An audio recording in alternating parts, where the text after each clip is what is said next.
बच्चों, कक्षा 12 भौतिक विज्ञान की ऑनलाइन क्लासेस में आज जो टॉपिक हम सीखेंगे वो है संधारित्र, जिसे इंग्लिश में हम कहते हैं कैपेसिटर। तो सबसे पहले हम जानेंगे कि संधारित्र क्या है। इससे पहले हमने चालक की धारिता पढ़ी थी और हमने सीखा था कि किसी भी चालक की वह क्षमता जितना आवेश को धारण कर सकता है उसकी धारिता कहलाती है। यानी कि चालक को हम आवेश जब देते हैं तो उसके आवेश को ग्रहण करने की एक निश्चित मात्रा होती है। संधारित्र एक ऐसी युक्ति है जिसमें हम किसी चालक के आकार को बदले बिना उसकी धारिता को बढ़ा सकते हैं। तो संधारित्र आवेश को संचित करने की एक युक्ति है जिसमें चालक के आकार को बदले बिना उसकी धारिता बढ़ाई जा सकती है। तो कैसे हम किसी संधारित्र की धारिता बढ़ा सकते हैं? आपको इससे पहले जब मैंने धारिता बताया था तो हमने देखा था कि धारिता C का सूत्र होता है C is equal to Q/V, जहाँ C किसी चालक की धारिता है, Q इस चालक का आवेश है और V इस चालक का विभव होता है। ये C और V आप देख रहे हैं कि V और C व्युत्क्रमानुपाती हैं। अगर हम किसी प्रकार इस विभव के मान को कम कर सकें तो विभव को कम करने से चालक की धारिता बढ़ जाएगी, क्योंकि ये दोनों व्युत्क्रमानुपाती हैं। तो ये इसी सिद्धांत का प्रयोग हम संधारित्र में करते हैं कि हम विभव के मान को कम करते हैं जिससे उसकी धारिता बढ़ जाती है। तो देखते हैं कि संधारित्र किस तरह कार्य करता है, उसके सिद्धांत को हम सीखेंगे। तो यहाँ पर 3 चित्रों के माध्यम से संधारित्र का सिद्धांत आपको मैंने बताने की कोशिश की है। पहले चित्र पर आ जाते हैं। माना एक चालक है A जिसे हमने धनावेशित किया है और इस चालक का आवेश Q है, इसका विभव V है और इसकी धारिता C है। अब अगर इस चालक के पास दूसरे चित्र में आइए, हम एक दूसरा अनावेशित चालक B लेके आते हैं। अनावेशित चालक से अभिप्राय है कि उस पर ना तो धनावेश होगा ना ही ऋण आवेश होगा, लेकिन आप जानते हैं कि उसके भीतर दोनों तरह के आवेश मौजूद होंगे, धनावेश भी और ऋणावेश भी, लेकिन उनका परिमाण बराबर होगा, इसलिए ये अनावेशित चालक है।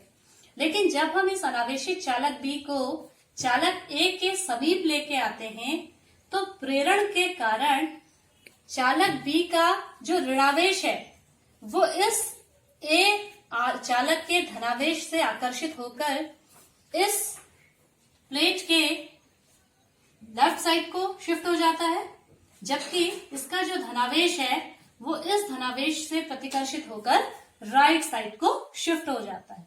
जैसा कि चित्र में आप देख पा रहे हैं, इसे हम कहते हैं प्रेरण द्वारा आवेशन। तो यही प्रेरण की घटना है जहां पर कोई अनावेशित चालक किसी आवेशित चालक के समीप रखने पर खुद भी आवेशित हो जाता है, या ये कहें कि उस पर उसके आवेश जो है उनका एक तरह से ध्रुवण हो गया है। माइनस आवेश एक तरफ शिफ्ट हो गया है और प्लस आवेश एक तरफ शिफ्ट हो गया है। इसके बाद अगले स्टेप में आप अगले चित्र पे आ जाइए। अब हमने क्या किया है कि जो प्लेट B है उसको हमने अर्थ कर दिया है, भू संपर्कित कर दिया है, और इसको भू संपर्कित करने से क्या होगा कि इसका जो भी धनावेश था ये सारा इससे होता हुआ कहाँ पृथ्वी पर चला जाएगा और अब केवल इस प्लेट पर जो आवेश बचेगा वो होगा ऋण आवेश। यानी कि अब ये चालक भी एक ऋणावेशित चालक बन चुका है, इसका धनावेश सारा का सारा नीचे पृथ्वी पर चला गया है। तो अब हम देखेंगे कि इस प्लेट B की उपस्थिति से पहले चालक A के मान पर A के विभव के मान पर क्या प्रभाव पड़ता है। तो हम मान लेते हैं इस स्थिति में कि माना इसका विभव जो पहले V था अब वो V से परिवर्तित होकर V' हो गया है, और अगर इसका विभव परिवर्तित हुआ है तो धारिता भी परिवर्तित होगी, और माना इसकी धारिता C से परिवर्तित होकर C' हो गई है। अब हम इनमें संबंध देखेंगे कि क्या संबंध होगा। तो यहाँ हम पहले चालक में आ जाते हैं। पहले चालक में आवेश Q, विभव V तथा धारिता C है, और इन तीनों के बीच संबंध होगा C is equal to Q/V, equation number 1। और इस तीसरी वाली स्थिति में यहाँ पर आप देखेंगे कि अब आवेश Q है, विभव v डैश है और धारिता c डैश है, तो इन तीनों के मध्य संबंध होगा c dash is equal to q upon v dash, equation number 2। अगर मैं इक्वेशन नंबर 1 में इक्वेशन नंबर 2 से भाग दूं तो लेफ्ट हैंड साइड हो जाएगी c अपॉन c डैश और राइट हैंड साइड होगी q upon v divided by q upon v dash. q और q कट जाएंगे और v डैश ऊपर आएगा और v नीचे आएगा, यानी कि c upon c dash is equal to v dash upon v। तो जैसे कि हम इस समीकरण में आए c upon c dash is equal to v dash upon v, और इसके बाद हम वापस इसी चित्र में आ जाते हैं। प्लेट A का विभव पहले v था जो कि धनात्मक विभव होगा क्योंकि धनावेश धनात्मक विभव उत्पन्न करता है, और इसके निकट में जो प्लेट B है या चालक B है ये ऋणावेशित है, इसलिए इसके कारण उत्पन्न जो विभव होगा वो ऋणात्मक विभव होगा। तो इसके कारण A का जो विभव है वो कम हो जाएगा, क्योंकि जब किसी चालक के समीप दूसरा ऋणावेशित चालक लाएंगे तो उसके विभव के मान में कमी आ जाएगी, क्योंकि इसका विभव धनात्मक है और इसका विभव ऋणात्मक है। तो इसका कुल विभव जब हम निकालेंगे तो इसके धनात्मक विभव में से इसका ऋणात्मक विभव माइनस हो जाएगा।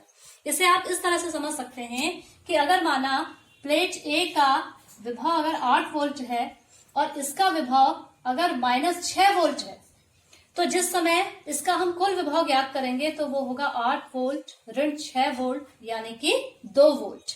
तो इसका मतलब ये है कि धनावेशित चालक के समीप अगर ऋणावेशित चालक है तो वो धनावेशित चालक के विभव को कम कर देता है।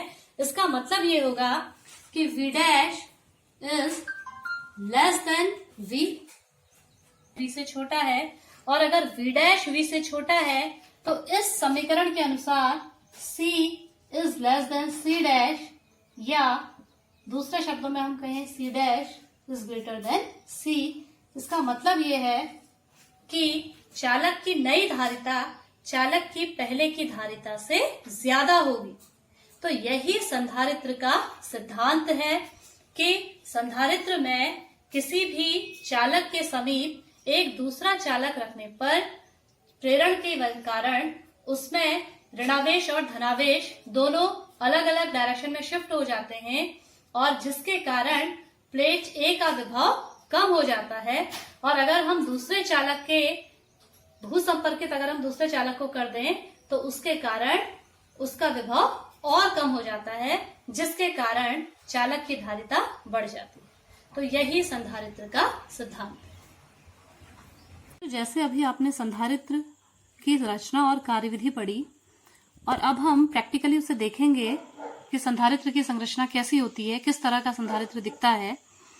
तो जब भी आप लोग आपके जो इलेक्ट्रॉनिक अप्लायंसेस होते हैं जैसे फैन या कंप्यूटर के जो पार्ट्स हैं, या फिर बच्चे जो कैशियो बजाते हैं छोटे बच्चे, तो इस तरह की चीजों को जब आप खोलते हैं तो इस तरह के इलेक्ट्रॉनिक आइटम्स के अंदर आपको इस तरह की संरचनाएं दिखती हैं, और इन्हीं में संधारित्र लगा होता है।